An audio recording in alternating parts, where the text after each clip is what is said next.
Tony, thank you so much for having a chat with me. We are talking about your film, The Glenarma Tapes, which screens at FrightFest as part of the First Blood Strand, which is of a celebration of new voices in the genre sphere.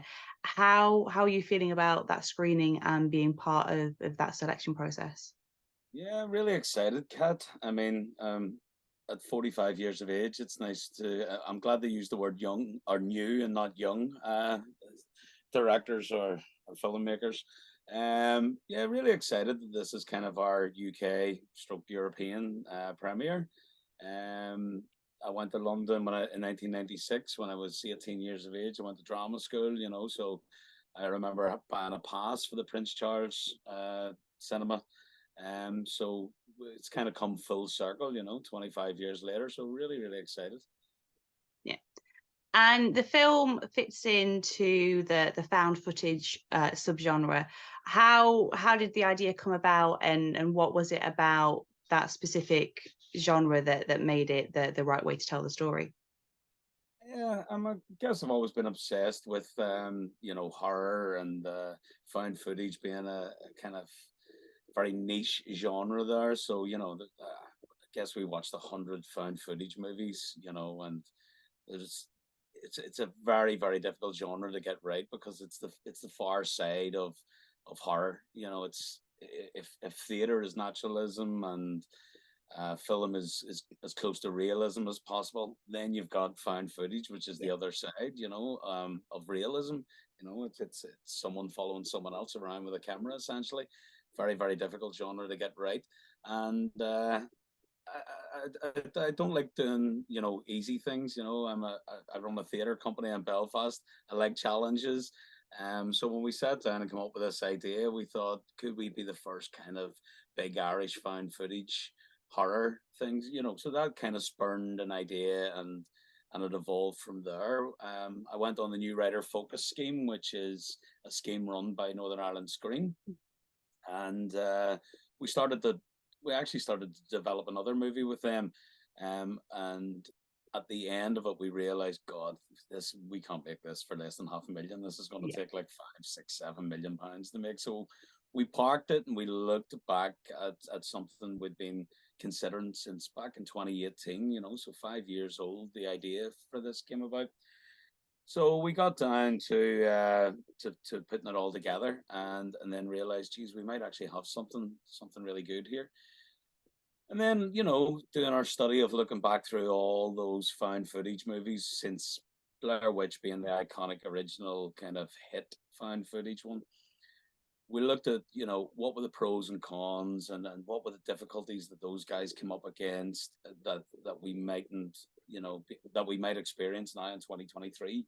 I guess the toughest stuff was that in 1990, in the late 90s when that came out, I think it was 98, we didn't have Facebook, we didn't have, no one had mobile phones, online stuff. Those guys created websites for each other, and they put it out on the net when as it started to grow, creating this entire narrative around this Blair Witch. So when people were going online and trying to figure things out about what this movie is, it was all there online. That created this entire narrative around the movie. So of course, then word of mouth goes around the world, and everybody wanted to see it. Now it's much more difficult because it doesn't take much more than a Google, search Yeah. to find out what's true and what's not true.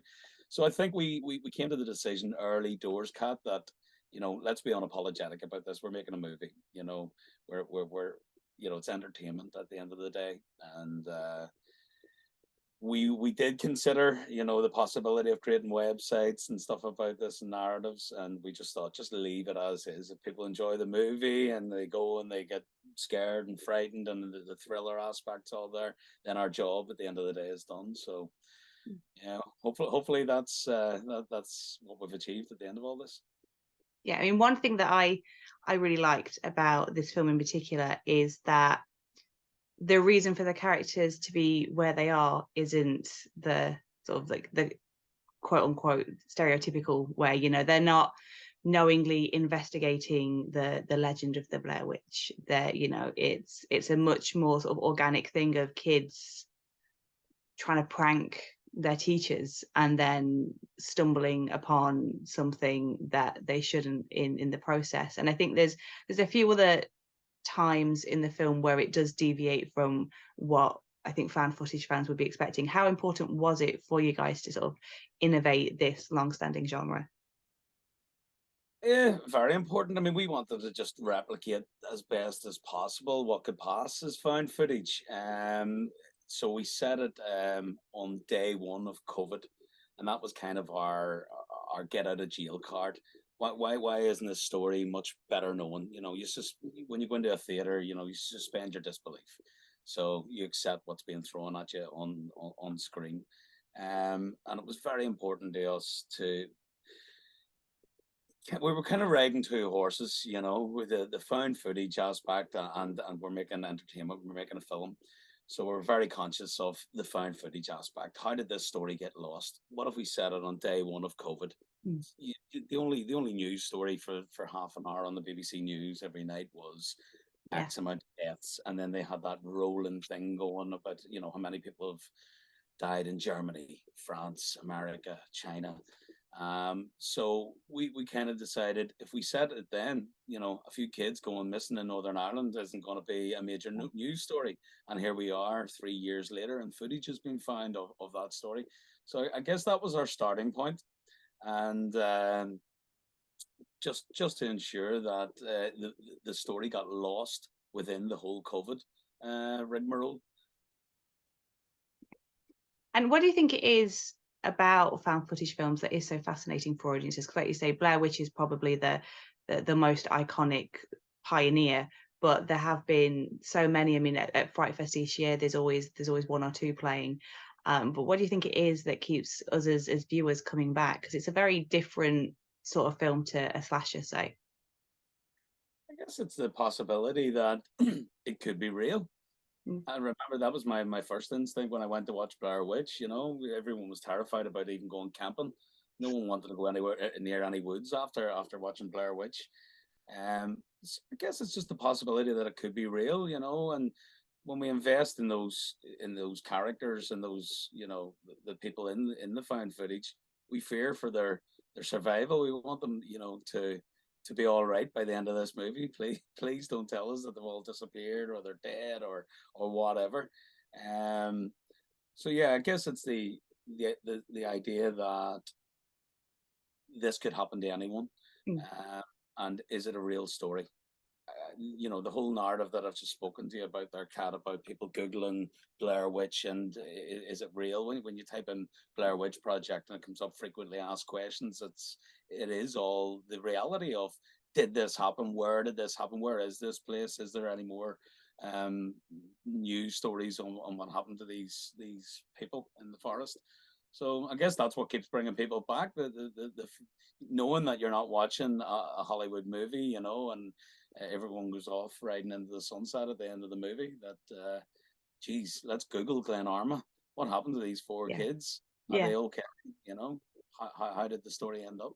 Yeah, I mean, I always remember watching Blair Witch for the first time because, ironically, we got lost on our way to the cinema. We took a different bus to normal, and we ended up going through like the housing estate and got all turned around and made it literally the advert before the film itself started. So we were very much in the same headspace as the characters, which I'm not sure if that made it better or worse to be watching. Yeah, that was a very strange sort of one of those like flashbulb memories that sticks in your head. And I guess, like you say, obviously everyone's familiar with the Blair Witch, and then your film is set in woods. Was there ever any time on set where you thought maybe you were tempting fate a little bit to be making a film in the woods? I don't think so. I mean, it was a pretty difficult process actually, Kat, because we shot it in March 2022, which was the tail end of the second lockdown. So we had COVID officers on set, social distancing was still in place. We were shooting till 4 a.m. most mornings.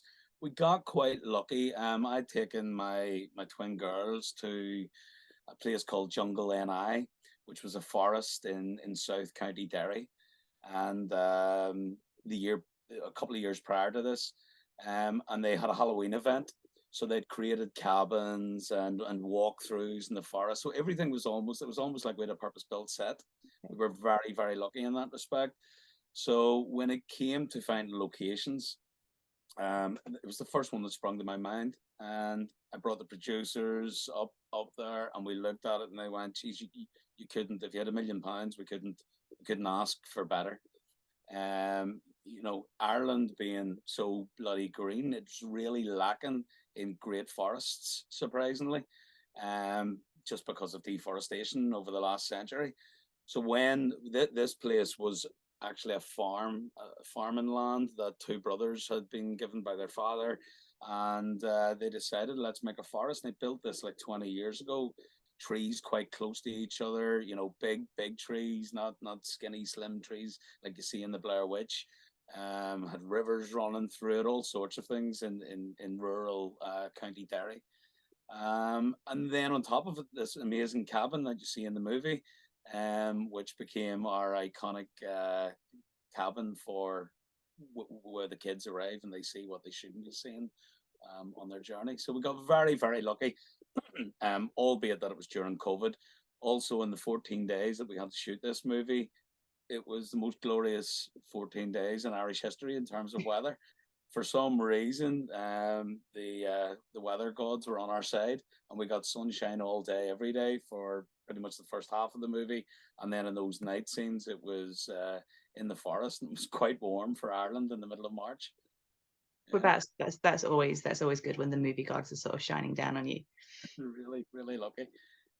And you have a history of being an actor. What was it that prompted the shift behind the camera for this one? Oh, good question. I went to drama school in 1996, graduated in 99, had a couple of fantastic years. I was in Band of Brothers. I was in Heart's War with Bruce Willis. I was getting quite a lot of nice movie roles. In 2007, I got a job back in Ireland. I'm an Irish language speaker, and it was for the Irish language channel, TG Car. And it went on for 5 years. So I never went back to London. I never went back to becoming an actor in London. Once that series finished, in the meantime, I'd set up a theatre company in Belfast, mostly to create work for myself and my peers in Belfast, as opposed to waiting on your agent calling for the next job. We wanted to create our own work. Within a year, I found myself directing the plays just because we had no money. Theatre company had no money to employ directors and writers and all the rest of it. And the theatre company just exploded. It got so big. Brassneck Theatre Company in Belfast. We were selling out venue after venue, year after year. And the demand in Belfast for what's Brassneck doing next. So I always had to start coming up. So I think the transition was it was never intentional to become a director. I was an actor. And then I found myself sitting in the director's chair in the room, as opposed to putting myself on the stage and bringing the director in. And it kind of developed from there. So basically the transition from, acting to directing was never intentional. I just found myself in the director's chair and found that it was something that I felt comfortable with. I've always kind of been a control freak anyway, so even on stage, it wasn't easy. So sitting in the director's chair was quite comfortable for me. And then I guess as that went on, I found myself writing plays myself. So I had 3 plays that I penned myself that went on the stage. And I guess that graduated quite quickly into let's write a film script. So I went to Cannes in 2016 with this script, and I met Jim Sheridan on the beach, and I said, Jim, I have this movie. And he said, yeah. Send me an email, So I sent him an email, and we came back from Cannes, and he phoned me, and he said, who wrote this thing? And I says, I wrote it. And he said, it's good. It's very good. Can you come down to Dublin? And within a year, we were in Cannes the following year with it, with, posters everywhere written by me, going to be directed by Jim Sheridan, starring Cillian Murphy, Pierce Brosnan, and Jamie Dornan. And it was real. It was all happening, I'd written this movie, Jim Sheridan was going to direct, and then COVID hit. Yeah. Everything just, you know, and we're actually back to square one now. Well, not square one. We're still working away on it to see if we can realize it again. It was just the time was right just before COVID hit. Everything would just captured the zeitgeist. And so it was a very exciting time. Then COVID hit. The 3 years passed. So the movie went on the back burner. In those 3 years, I started writing the Glenarma Tapes, and that's where it kind of, you know, the directing came back. Then I was like, okay, I'm going to direct my first movie, from the new writer focus scheme to being given the money by NI Screen to shoot this. I mean, 350 grand, while it's, you know, it sounds like a lot of money in film terms. It's not a lot of money. You've got 14 days to shoot your debut feature. So everything was up against me in that respect. But I guess the most important thing was that I got an incredible team around me. You know, I got a DOP to die for. Everybody was, but the majority of people were first time HODs, all first time feature HODs. 90% of our HODs were female. You know, our DOP was female. We just clicked immediately. She got the movie. We bounced ideas off one another. She created so much incredible ideas to make this happen in the 14 days that we wouldn't have been able to if she hadn't come up with incredible ideas. Like, for example, we watched, first of all, we watched so much found footage movies, and we looked at what's wrong with the bad ones. What did those guys get wrong that we shouldn't, you know, go down those rabbit holes with? We looked at, you know, night vision stuff, head cams. She actually built a head cam as opposed to kind of over the shoulder running, Right. you know, in the forest scene. She actually built a motorcycle helmet with the Ari on top of the motorcycle helmet built into this thing, and we trial ran it for a couple of weeks before we started shooting with just her with this huge heavy weight on. She must have a neck like B.A. Baracus by the end of this thing. She was unbelievable, the stuff that she was able to achieve. So yeah. I think the last few years there has been this sort of surge of Irish voices in the horror sphere. I think the two that sort of jump immediately to mind is "You Are Not My Mother" and then Lee Cronin's "The Hole in the Ground." What do you think it is about Ireland and the people within it that lend themselves so well to these stories? I think it's something that goes back millennia. It's you know, we're storytellers. We're the land of saints and scholars. You know, scaly is the Irish word for a storyteller. Shanachie, an old storyteller, and all you have is a fire and a chair. You sit beside a fire and you sit in your chair and you tell stories. That's what we've done for millennia. We sat around and we told stories, which is why we have all the kind of Celtic mythology and tales of fairies and leprechauns and banshees and all those, because we didn't, you know, don't really have much else other than our stories. We're really good storytellers, particularly in the horror genre. I think when visitors come to Ireland, they want to hear all those stories. They want to hear about the banshees and banshees of Inisherin. They want to know, you know, before Christianity, we had the Brehon laws. We had, you know, the sun gods, and we never wanted to let go of our ancestors, so we recreated them in wild deers and the salmon of knowledge, and animals became, you know, the elements of the wind and the rain. And I think it all kind of is an extension of thousands of years of Shanachies and storytellers. I'm waffling now. And obviously, like, you know, they say Lee Cronin is probably the biggest name in the area at the moment. Are you hoping, having done Evil Dead Rise, are you hoping that maybe some of the look of his look of the Irish rubs off onto you, and maybe you could get your teeth into a much bigger project? Fingers crossed. I mean, look, I don't want to, you know, solely focus on horror for the rest of my life. Like the movie with Jim is a real story about the greatest escape in European history from a prison here in Belfast in 1983. the biggest escape since the Great Escape movie in World War II. My next movie, Doulaman, which I wrote in the Irish language, is a psychological thriller set on an island, but it also has that ghost element to it. So yeah, fingers crossed. Like we're in a real